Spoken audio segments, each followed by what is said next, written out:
오늘 우리에게 주신 하나님의 말씀은 마태복음 15장 21절에서 28절까지 말씀입니다.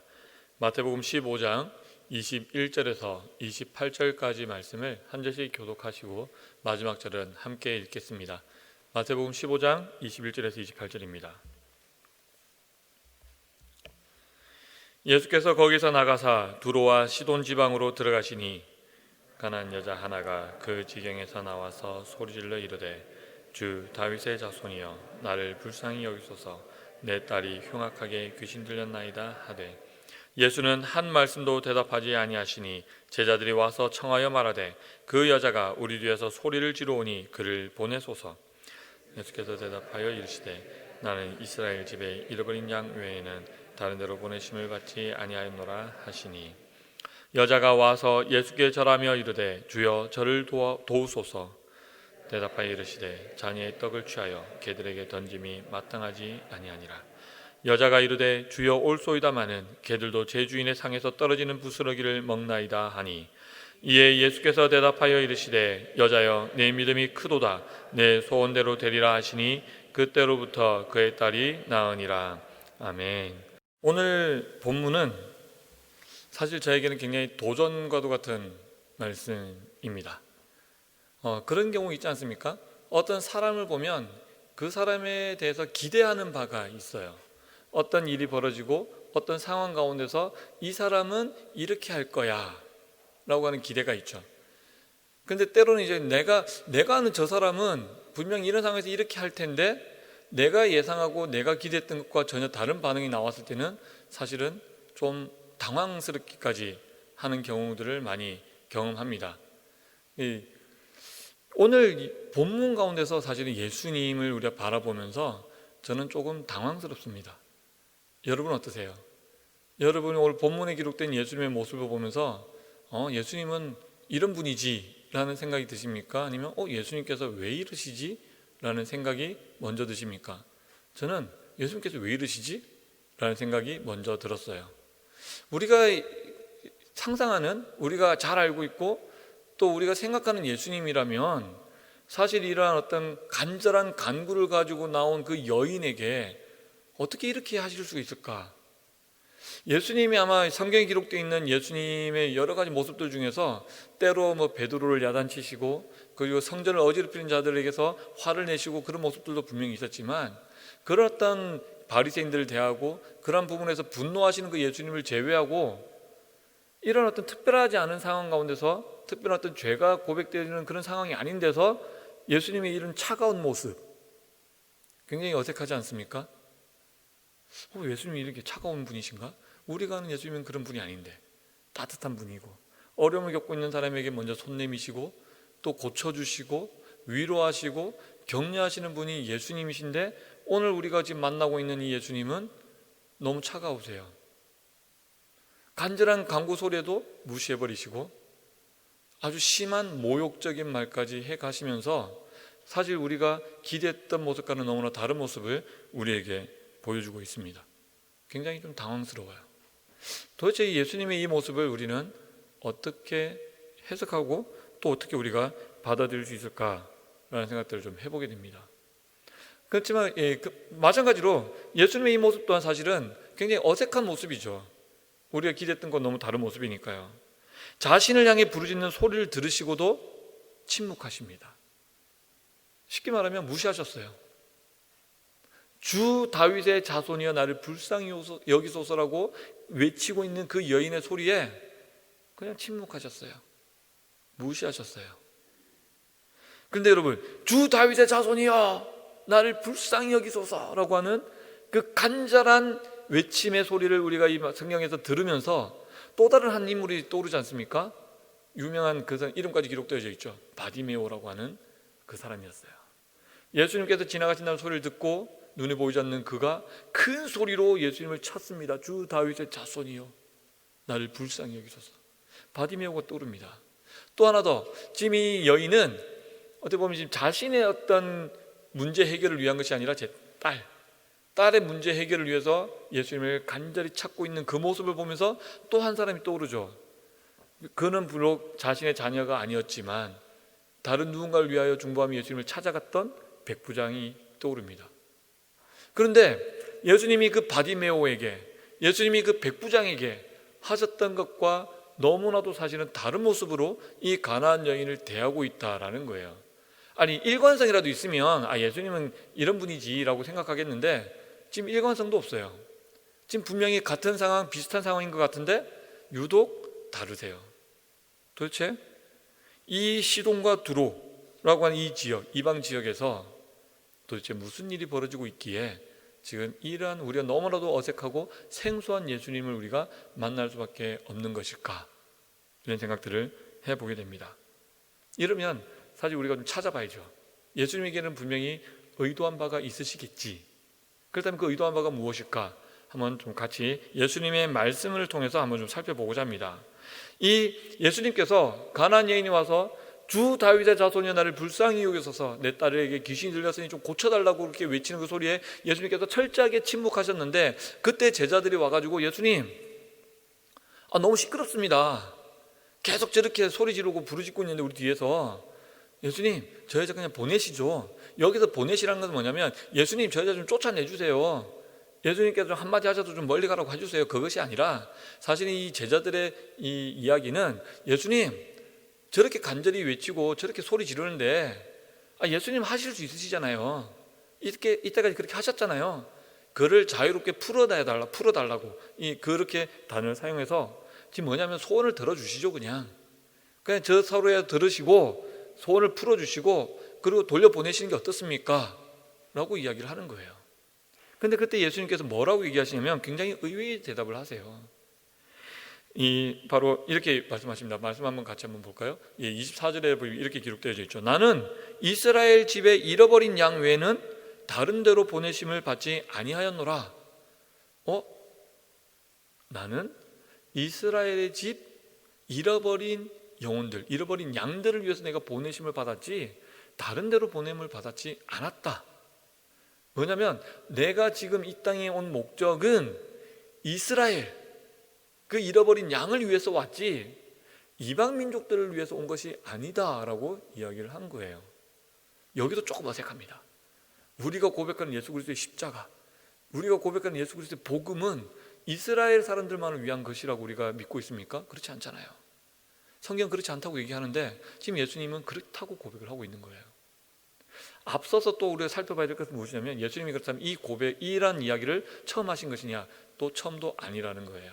10장 5절과 6절에서 이와 비슷한 말씀을 이미 제자들에게도 하셨습니다. 이 말씀 한번 같이 한번 읽어볼까요? 예수께서 이 12를 내보내시며 명하여 이르시되 이방인의 길로도 가지 말고 사마리아인의 고을에도 들어가지 말고 오히려 이스라엘의 집에 잃어버린 양에게로 가라. 지금 예수님께서 제자들을 한번 전도여행 파송을 보낸 적이 있습니다. 그때 예수님께서 그 제자들에게 당부한 것은 무엇이냐면 이방인의 길로도 가지 말고 사마리아의 길로도 가지 말고 오직 어디로요? 이스라엘의 집 잃어버린 양들을 향해서 가라. 너희들은 그것을 위해서 파송받았다라고 얘기를 하고 있는 거예요. 굉장히 계속해서 뭔가 지금 이게 좀 어색해요. 이 고백들이 뭔가 맞지 않는 옷을 입고 있는 듯한 불편함이 계속해서 느껴집니다. 분명히 예수님의 사역은, 예수님의 이 땅을 향한 사명은, 예수님의 십자가는 온 인류를 향한 것이어야 되는데 왜 예수님은 계속해서 제자들에게 이스라엘의 집 잃어버린 양들을 위해서 내가 보내심을 받았고 나도 너희를 그곳으로 보낸다라고 이야기를 하고 계시는 걸까? 그렇다면 예수님께서 처음부터 그렇게 일관성 있게 가셔야 되는데 예수님께서 또 다른 모습도 아까 말씀드린 것처럼 계속 많이 보여주시지 않습니까? 우리가 예수 그리스도의 사명, 이 땅에서 보여주신 그 십자가 사역을 다시 한번 점검해 보길 원합니다. 예수님의 이 땅에서의 사명은 사실은 분명해요. 이것은 거부할 수도 없고 부정할 수도 없고 우리가 의심할 수도 없는 것이 있는데 바로 이 땅의 모든 영혼들의 구원의 완성이라는 겁니다. 비록 예수님께서 지금 이렇게 말씀하고 계시지만 우리가 성경 전체를 통해서, 신약 성경을 통해서, 구약에 약속되어 있는 말씀을 통해서 우리가 발견하게 되는 것은 이 땅의 모든 영혼들, 그 어떤 영혼도 피해갈 수 없는, 그 어떤 영혼도 제외되지 않는 모든 영혼들의 구원의 완성을 위해서 이 땅에 오셨다라는 거예요. 믿으십니까? 하지만 그런데 이 땅의 모든 영혼들의 구원의 완성을 위해 이 땅에 오셨는데 사실 한 가지 해결해야 될 것이 남아 있습니다. 바로 이스라엘이라고 하는 민족이에요. 이스라엘이라고 하는 민족이 굉장히 특별합니다. 그렇기 때문에 예수님의 이 사명을 위해서, 이 구원의 사역을 위해서 해결해야 될 것이 하나가 있었어요. 왜 이스라엘이 해결해야 될 문제였느냐? 우리 한번 이 구약의 이스라엘의 이 구약에 있어서 이스라엘이 가지고 있는 의미에 대해서 우리가 좀 생각을 해봐야 됩니다. 여러분, 이스라엘 민족을 뭐라고 얘기합니까? 우리는 선민이라고 얘기를 합니다. 선민.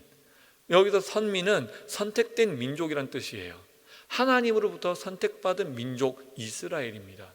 그렇다면 여기서 선택되었다라고 하는 것의 의미를 우리가 정확하게 알아야 되는데, 이 선택되었다라고 하는 것은 세상의 많은 영혼들이 다 영원한 죽음과 지옥에 빠져 죽을 수밖에 없는 가운데 있는데, 예수님께서, 하나님께서 이스라엘이라고 하는 그 민족, 아브라함을 통해서 약속한 그 이스라엘 민족만, 내가 너희들만 구원해 주겠노라고 약속한 선택된 민족이 아니라는 거예요.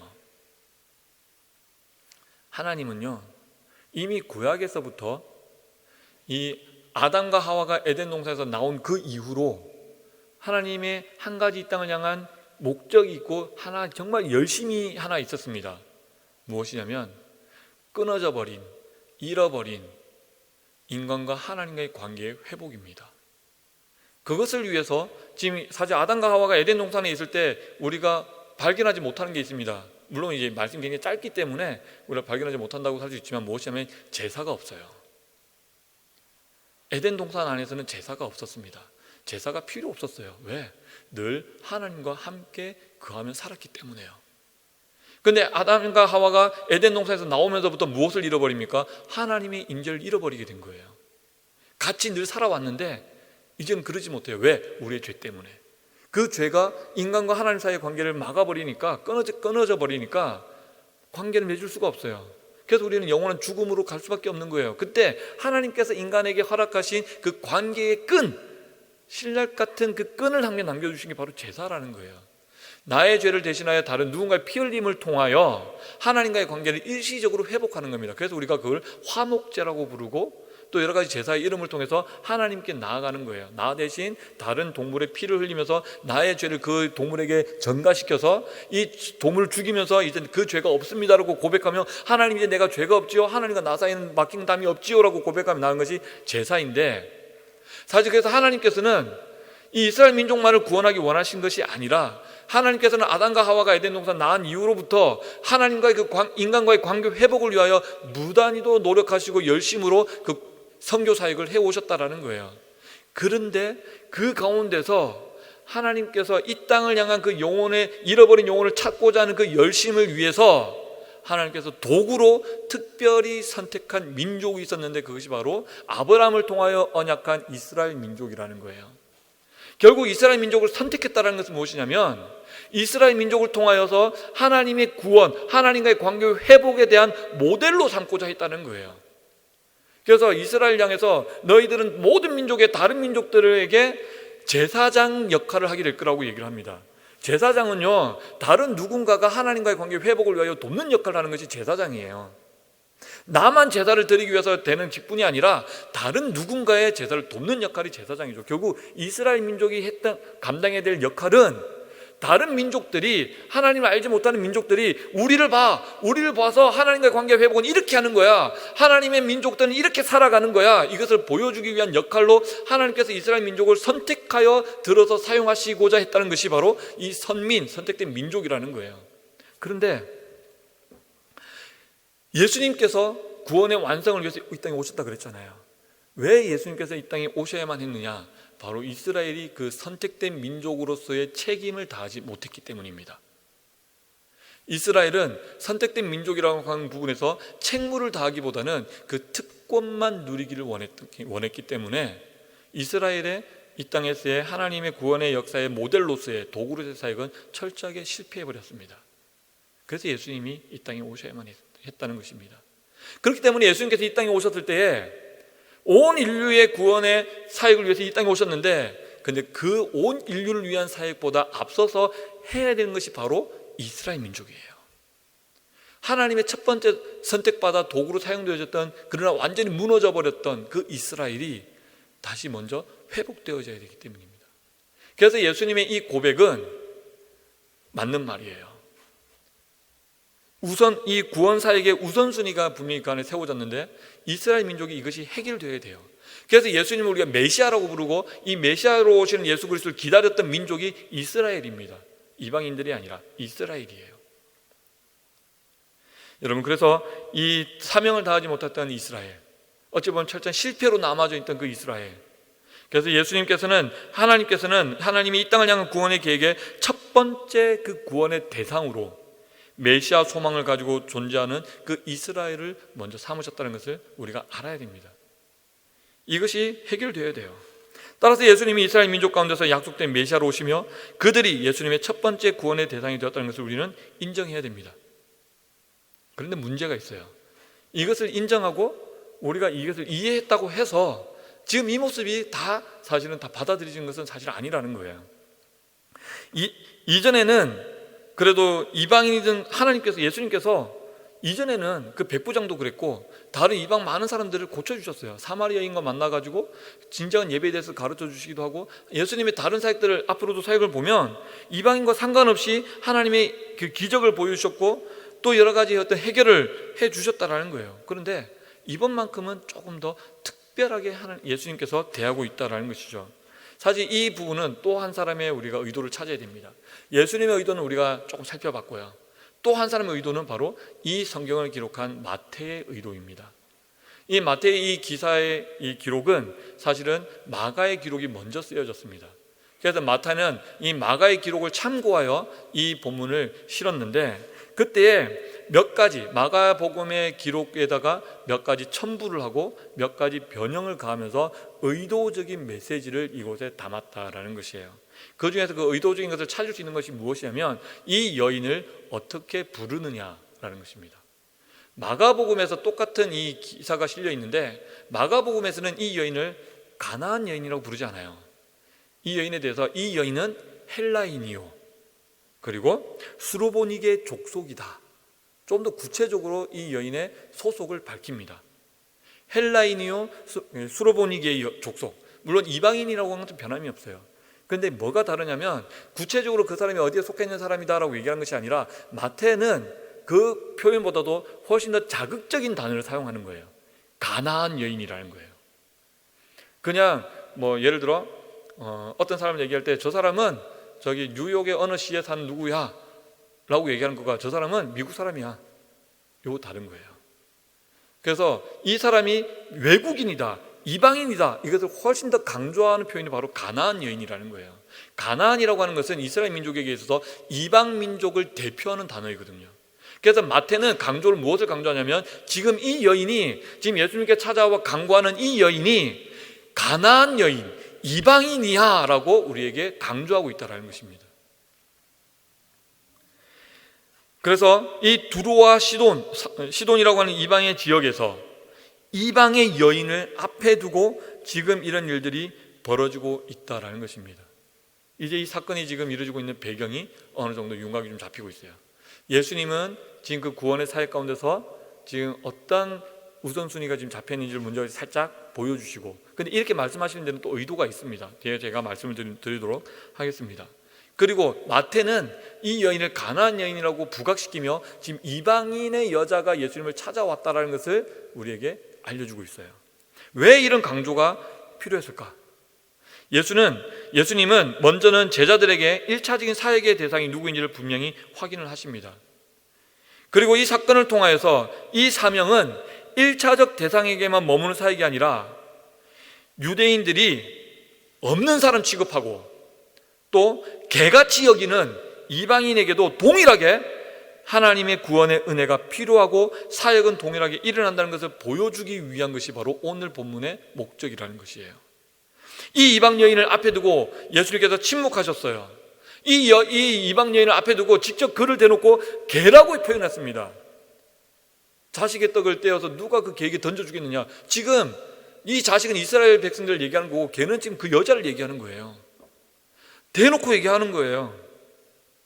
그렇게 비유하시는 것은 어쩌면 이 유대인들, 이 선택된 민족이라고 하는 여전히 지금 그들이 먼저 구원을 받아야 될, 구원의 은혜를 입어야 될 그 구원의 대상이 자기들임에도 불구하고 이방 민족들에 대해서 무시하고 이방 민족들을 개라고 취급하면서 완전히 철저하게 무시하는 그 이스라엘 민족의 특권의식에 대한 고발이 지금 이 가운데 담겨져 있다는 것입니다. 물론 예수님께서 이 개라고 하는 단어를 사용할 때에 굉장히 사실은 조금 부드러운 표현을 사용합니다. 우리 성경에서도 그냥 개라고 표현했지만 그 당시 이방인들을 부를 때 이스라엘 사람들이 이방인들을 부를 때 뭐 개야 이렇게 부르지는 않았겠죠. 우리나라도 조금 더 확실한 단어 있지 않습니까? 기분 나빠질 만한 그런 단어들, 그런 단어가 있어요. 그런데 예수님께서는 그 단어를 사용하지 않고 훨씬 더 부드러운 단어를 사용합니다. 이 원어의 의미는, 예수님께서 사용했던 이 개라고 하는 원어의 의미는 강아지, 그냥 집에서 가까이 두고 키우는, 가까이 있는 그냥 이쁘고 작은 그냥 개, 그러니까 그 강아지를 의미하는 단어를 사용해서 사실은 이 모욕적인 단어를 사용했지만 그 가운데서도 사실 인격적으로 사실은 크게 이 모욕을 좀 피할 수 있는 그런 단어를 예수님께서 나름 사용하고 계시다라는 것입니다. 즉 복음은 어떤 특정한 누군가에게만 필요하고 능력이 되는 것이 아니라 모두에게 동일하게 능력이 있으며 필요한 것이라는 것을 보여주는 사건이 되고, 이 사건을 통해 이후 예수님의 온 인류를 향한 사명의 선포의 기초가 되고 있다는 것입니다. 예수님께서 지금 내가 이스라엘 집에 잃어버린 어린 양들을 위해서 보냄을 받았다라고 하는 고백과 마태가 이 여인을 이방인인 것을 강조했던 것들, 그리고 이것들을 통해서 결국에 드러나고자 하는 것은, 예수님이 말씀하시고 싶은 것은 나중에 결국 칭찬하잖아요, 이 여인을. 그래서 말씀하시고자 싶은 것은 뭐냐면, 지금 나의 이 구원의 사역은 먼저 첫 번째는 너희들이 변해야 돼. 너희들이 구원의 이 은혜를 입어야 돼. 그러나 너희들만이 끝이 아니야. 너희들만이 구원받느라고 특별한 의식이 아니야. 이 은혜는 모두에게 동일하게 필요한 것이야를 사실 우리에게 보여주고 있다는 것입니다. 이제 예수님의 의도가 조금 알 것 같아요. 이 복음은 다른 누군가의 전유물이 아니라 세상 모든 이에게 필요한 하나님의 구원의 은혜라는 것을 우리가 기억해야 된다는 것입니다. 동의하십니까? 믿으십니까? 그런데 여기서 끝이 아니죠. 사실 우리는 이 정도를 우리가 알고 끝내고 싶지 않습니다. 한 발짝 더 깊이 들어갔으면 좋겠습니다. 바로 가나안 여인을 통해서 우리가 조금 더 우리의 모습을 찾아보기를 원해요. 오늘 저는 이 핵심 포인트가 바로 이 가나안 여인에 있다라고 말씀드리고 싶습니다. 이 가나안 여인을 통해서 오늘 우리가 이 복음을 대하는 태도, 우리가 좀 전에 말했잖아요, 그 복음이 어떤 의미인지. 근데 그 복음을 대하는 태도가 우리는 어떠한지, 가나안 여인은 어떤 모습을 보여주는지, 이것을 한번 같이 이야기를 해보고 싶습니다. 예수님의 이 의도를 완성하기 위해서는 이 복음, 즉 구원의 능력을 기대하는 가나안 여인의 간절함이 필요했습니다. 예수님의 침묵 앞에서 이 가나안 여인이 부르잖아요. 주 다윗의 자손이여. 자, 그런데 잘 보세요. 주 다윗의 자손이여라고 부를 수 있는 사람이 누구냐면 바로 이스라엘의 역사적 전승, 그러니까 그 이스라엘에 흘러오는 그 약속의 이 흐름 안에서 메시아가 와서 우리를 구원해 줄 거야 라고 하는 메시아적인 그런 구원의 약속을 그대로 나의 약속으로 받아들이고 있는 이스라엘 민족들의 고백이에요. 이거는 주 다윗의 자손이야는. 그런데 지금 이방 민족인 이 가나안 여인이 지금 그 고백을 하고 있다라는 거예요. 즉 이 메시아로 오시는 그 예수님은 그냥 어떤 기적을 일으키는, 그냥 내 딸의 병을 고칠 수 있는 어떤 뭐 귀신들의 왕, 그런 어떤 능력 있는 그 정도가 아니라 이 땅을 향한 하나님의 구원의 계획을 완성하기 위해 이 땅에 오시는 구세주로 이 이방인이 같이 고백하고 있는 겁니다. 그런데 그렇게 고백하고 있는데 예수님께서 무시하세요. 듣지 않으세요. 침묵하세요. 여러분 어떠세요? 지금 그렇게 간절히 부르고 간절히 내가 애타게 그 능력을 기대하고 있는데, 내가 구세주라고 고백하고 있는데 침묵하세요. 무시하세요. 아니 그냥 듣지 않으세요. 들리는 애도 불구하고 그냥 듣지 않는 척하세요. 여러분은 어떤 심정이 되겠습니까? 저는요, 이게 굉장히 속상해요. 조심스러운 고백인데, 제가 저희 딸이 5살밖에 되지 않았는데 제 딸한테 제일 섭섭할 때가 언제냐면 제가 불렀는데 대답하지 않을 때예요. 이상하게 5살밖에 안 됐잖아요. 근데 왠지 무시당하는 느낌이 들어가지고 아빠가 부르는데 대답을 안 해? 그래서 제가 딸을 붙여놓고 대답 안 해도 되니까 쳐다라도 봐. 라고 제가 얘기를 합니다. 근데 어떤 심정일까요? 간절한 마음을 담아서 부르짖는데 침묵하세요. 아마 굉장히 기분 나빠할 수 있을 것 같아요. 만약에 근데 이 여인이 거기서 기분 나빠서 돌아갔다면 아마 이 일들은 더 이상 일어나지 않았을 겁니다. 그럼 좋아요. 그 침묵은 좀 참을 수 있었어요. 이제는 주 다윗의 자손이여라는 고백이 한층 더 발달합니다. 절을 하며 주여 당신 나의 주인이십니다 라고 이제 고백을 합니다. 그렇게 하면서 이제 또 부르짖는데 예수님께서 자식에게 줄 떡을 던져서 개한테 주겠느냐 라고, 이제 너는 개 같은 존재야 라고 얘기를 한 거죠. 굉장히 모욕적이잖아요. 아무리 부드러운 표현을 썼음에도 불구하고 모욕적이잖아요. 그 앞에서 그 모욕을 받아내면서 그 여인이 그것을 참을 수가 있었던 것이 바로 오늘의 사실 말씀의 핵심이라는 것입니다.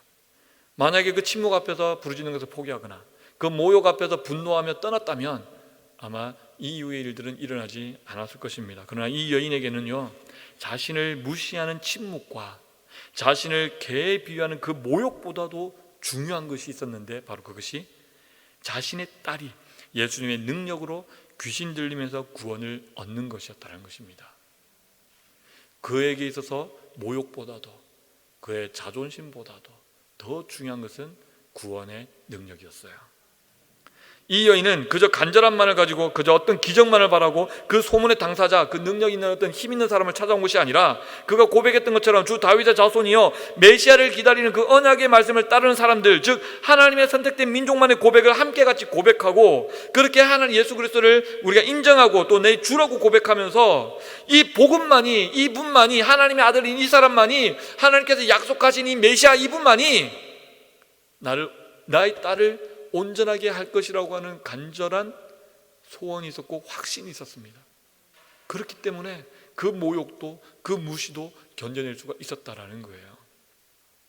그 어떤 자존심보다도, 굴욕과 모욕보다도 이 구원을 강구하는 것이 훨씬 중요했던 것입니다. 아마 이렇게 생각할 수도 있을 것 같아요. 아니, 엄마니까 모성애가 대단하잖아요. 엄마니까 그런 모욕도, 그런 비난도, 그런 무시도 견뎌낼 수 있었던 거 아닙니까? 물론 그런 능력도 있을 것 같습니다. 저도 아빠니까 그럴 수 있을 것 같아요. 근데 우리가 생각하는 그 당연함이 사실 세상에서는 그렇게 당연하지 못한 것 같습니다. 요즘 사실 들려오는 뉴스들을 보면 정말 기가 막힌 뉴스들이 너무 많이 나오잖아요.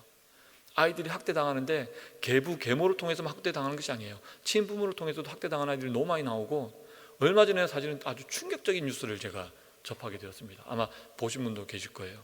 미국에서 있었던 일이에요. 불과 며칠 전에 라스베가스에서 있었던 일입니다. 한 남자가 라스베가스는 사막입니다. 거기는요, 겨울 여름 따로 없어요. 여름은 호진도 없고 겨울에도 엄청 더운 거예요. 낮에는. 그 햇볕이 너무너무 뜨거워요. 그 가운데서 차에서 딱 내리는데 실수로 차 키를 차 안에 두고 내리면서 차가 잠겨버렸어요. 근데 문제는 그 차 안에 19개월 된 딸이 남아있었다는 거예요. 그래서 이제 차 문을 이제 열어야 되는데 이제 잠겨있기 때문에 어떻게 할 수 없어서 이제 발을 동동거리는데, 순찰하던 경찰이 왔어요. 그래서 와서 빨리 유리창을 깨고 아이를 꺼냅시다. 그랬더니 아빠가 반대했습니다. 안 됩니다. 왜 안 된다고 했는 줄 아십니까? 새 차라서 안 되는 거예요. 되게 이게 헛웃음이 나오잖아요. 차를 산 지 얼마 안 돼서 새 차기 때문에 이 창문을 깨면 안 된다는 거예요. 그러면서 걱정하지 말라고, 안에 에어컨 켜져 있다고, 그렇게 경찰을 안심을 시키면서 버텨요. 그러니까 이제 경찰이 가면 이 열쇠 수리공을 불러서 차 문을 억지로라도 엽시다, 깨지 말고. 근데 그것도 안 된다 이거예요. 그래도 차 망가진다는 거예요. 그렇게 옥신각신하면서 시간이 지나는데 이 아이 상태가 너무 안 좋아요. 알고 보니 에어컨이 켜져 있지 않았어요. 뜨거웠어요. 더 이상 이제 경찰도 더 이상 이게 참을 수 없었기 때문에 강제로 이제 그 창문을 깨고 그 아이를 꺼내는데 이미 그 아이는 죽었습니다. 그래서 이 아빠는 그 자리에서 현장에서 잡혀서 수감이 되었는데, 사실 이 모습을 보면서 굉장히 너무 어이가 없었어요. 물론 부모님이 가끔씩 아이들을 두면서 깜빡하고 어디 장보러 갔다 오는 이런 걸 통해서 미국에는 수많은 아이들이 그렇게 죽거든요. 그런 일들이 너무 많이 있어요. 근데 그런 경우는 있을지 몰라도 지금 당장 내 눈앞에서 그 아이를 꺼낼 수 있는 분명 그 시간이 있었고, 그런데도 불구하고 지금 그 차가 너무 아까워서 그 아이를 사주로 몰았던 그 아버지의 매정한 모습을 보면서 부모이기 때문에 당연히 한다라는 것 또한 우리가 당연하다고 여긴 것들이 당연하지 않은 세상을 우리가 살아가고 있구나 라는 생각들을 해보게 되었습니다. 여러분, 우리는 이 복음의 가치, 이 구원의 능력, 이 가나안 여인이 그렇게 자신의 모욕마저도 견뎌내며 그 무시마저도 견뎌내며 그렇게 추구했던 그 복음의 가치, 그 구원의 능력의 가치를 우리는 얼마나 중요하게 여기고 있습니까? 우리는 예수님께서 이 땅에 모든 한 영혼 한 영혼을 향한 사랑의 모습을 보여주시고 우리로 하여금 예수님께서 십자가를 지신 것처럼 우리의 십자가를 지고 따라오라고 그 삶의 방식과 사명으로 살아가라고 우리를 부르시고 동시에 보내시는데, 우리는 혹시 이 세상에서 우리가 만나고 경험하는 그 어떤 영혼이라도 예수님의 복음, 그 구원의 능력이 필요 없는 영혼이 있다라고 여기며 혹시 살아가고 있지는 않습니까? 혹시 우리 안에서 우리도 모르게 주변에 한 영혼을 우리가 바라보면서 구분짓고 있지 않습니까? 구원의 능력이 필요한 영혼, 저 사람은 보니까 구원받으면 안 돼, 복음이 필요 없어,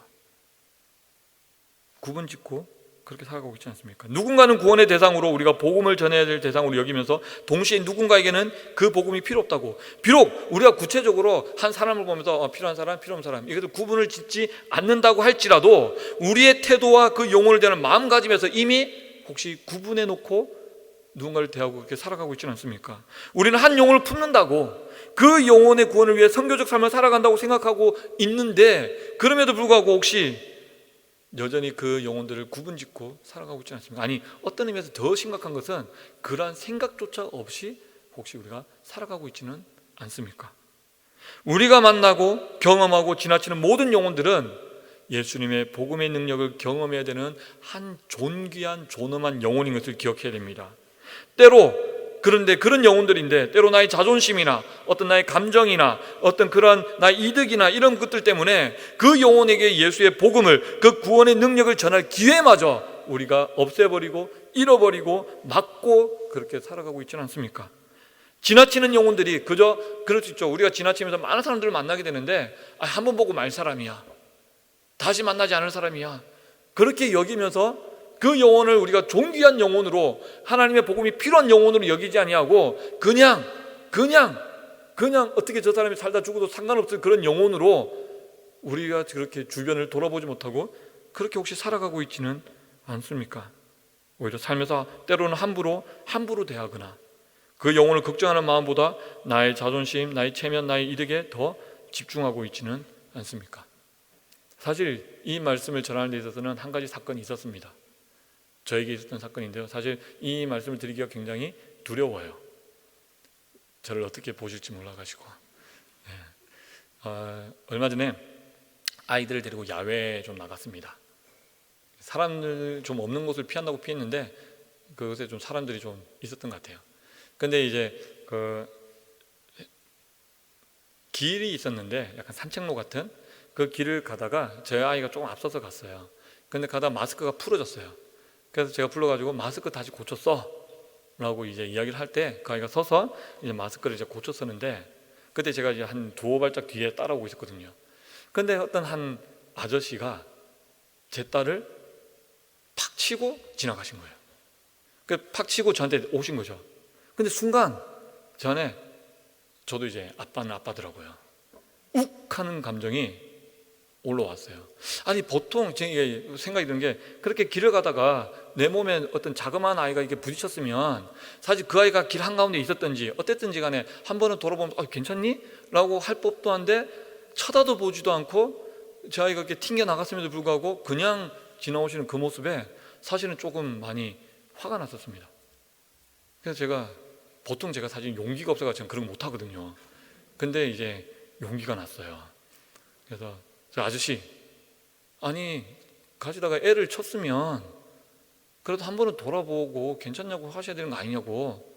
근데 그 아저씨가 버럭 화를 내면서 그 자기 애도 제대로 못 봐가지고 이런 데서 막 뛰어다니게 하냐고 그렇게 얘기하시는데 순간적으로 너무 이제 기분 나빴어요.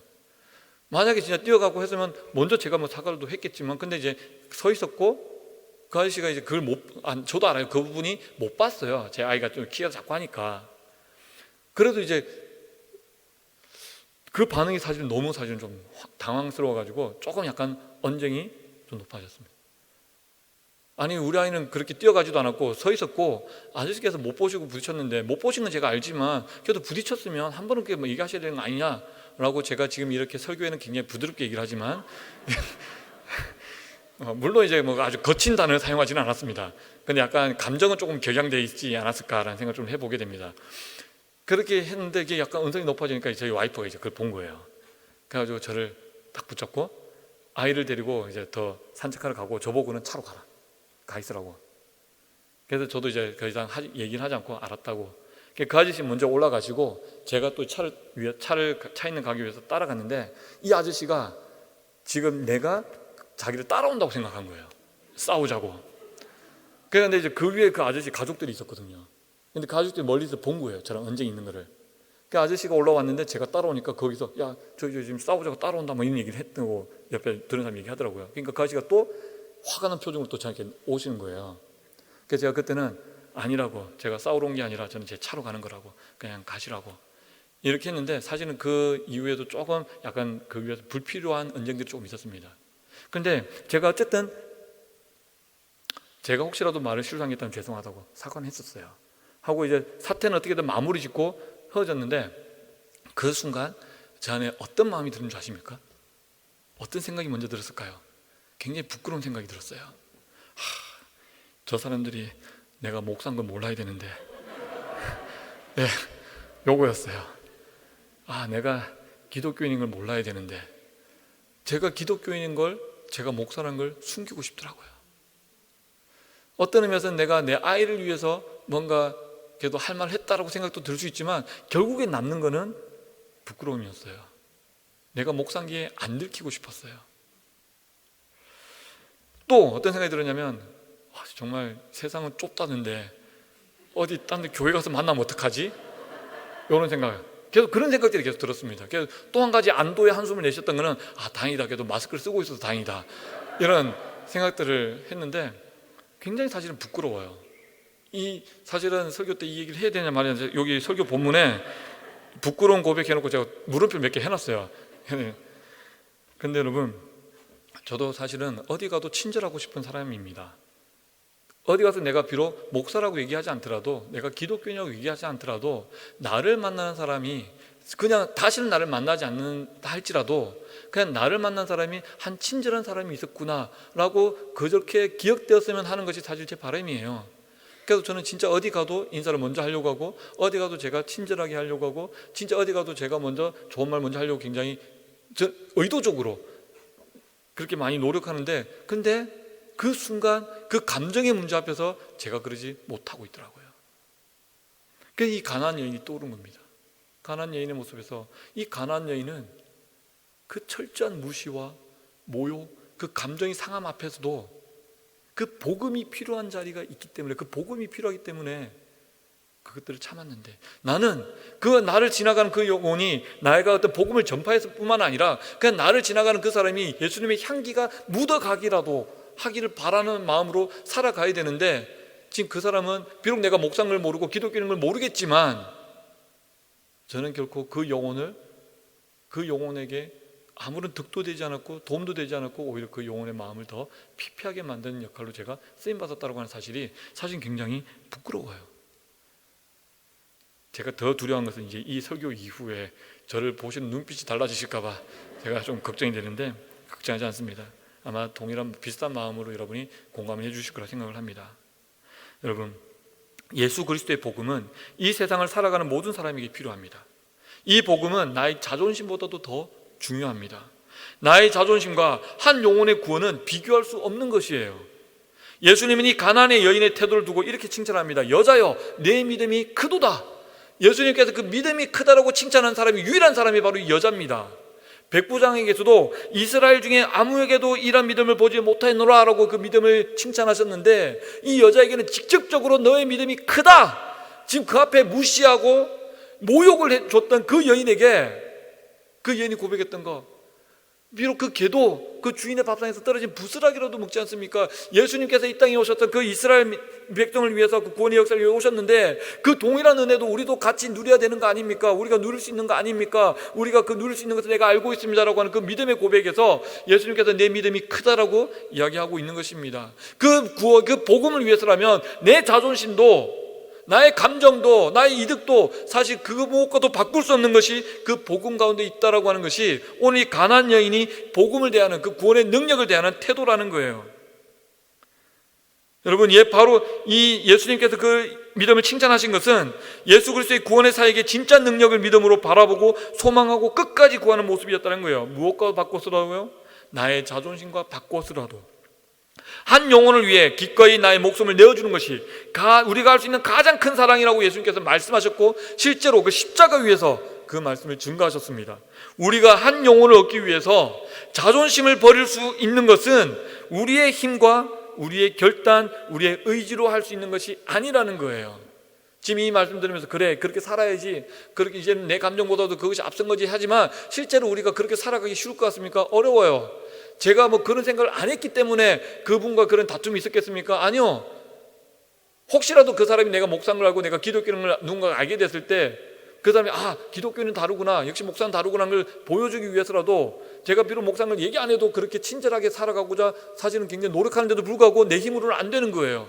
감정이 먼저 앞서요. 나의 자존심이 먼저 앞서는 것이 사실이에요. 우리도 알고 있어요. 우리 힘과 우리의 능력으로 되지 못한다는 것을요. 그런데 또 하나 알아야 됩니다. 우리는 할 수 있어요. 왜요?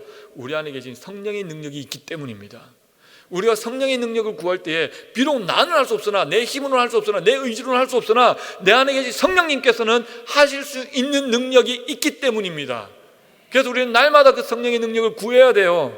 하나님, 내가 이렇게 살아가기 원하는데 내 힘으로는 힘들어요. 내 감정이 먼저 앞서요. 내 자존심이 너무 세요. 그래서 하나님, 나를 죽여주세요. 예수 그리스도께서 십자가에 달리시면 우리로 하여금 그 십자가 위에 따라오라고 말씀하시고 우리 십자가에 못 박으라고 말씀하실 때 왜 내 자존심을 못 받고 있습니까? 예수 성령님, 내 안에 계신 성령님, 이미 하나님은 우리에게 그 성령을 허락하셨고 우리에게 선물로 주셨습니다. 딴 데서 구해야 될 것이 아니에요. 이미 우리 안에 주셨어요. 우리는 우리 안에 계신 그 성령의 능력을 인정하고 성령의 능력의 권위가 우리 가운데 있음을 우리가 고백하고 이제는 우리가 우리 안에 계신 그 성령의 능력으로 이 땅을 향해 살아가야 한다는 것입니다. 다른 데 있는 것이 아닙니다. 우리 안에 있어요. 우린 날마다 구하며 나아가는 것입니다.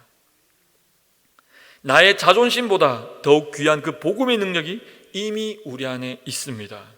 이제 그 성령의 권위와 능력으로 한 영혼을 얻기 위해 십자가에 죽으신 예수님을 따라 나를 부정하고 나를 십자가에 못 박으며 그 십자가를 지고 살아가는 우리 바울교회 성도님들 한 사람 한 사람 되시기를 간절히 소망합니다.